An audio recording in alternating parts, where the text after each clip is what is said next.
তিন জায়গায় প্রয়োজনে মিথ্যা বলা যায়।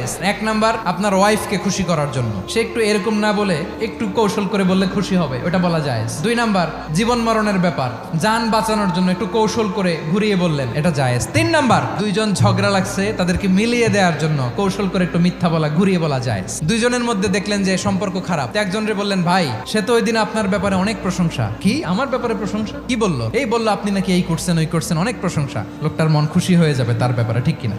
আবার তার সাথে যার ঝগড়া, ওরে যে বলুন, ভাই ওই দিন তো সে আপনার অনেক অ্যাপ্রিসিয়েশন করলো, অনেক, সে তো অবাক, কি রে বলে কি? এই যে দুইজনের ব্যাপারে দুইজনের একটু ভালো ভালো কথা বলে দিচ্ছেন, একদিন দেখবেন রাস্তা দিয়ে হাঁটার সময় একে অপরকে সালাম দিয়ে ফেলছে, সালাম দিয়ে বুকে জড়ায় ধরছে, আছে না নাই?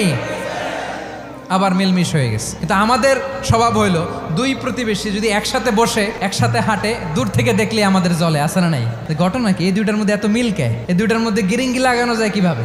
আল্লাহর কাছে তওবা করেন, এই মানসিকতার যেন আমরা না হয়, আমরা মিলিয়ে দিব।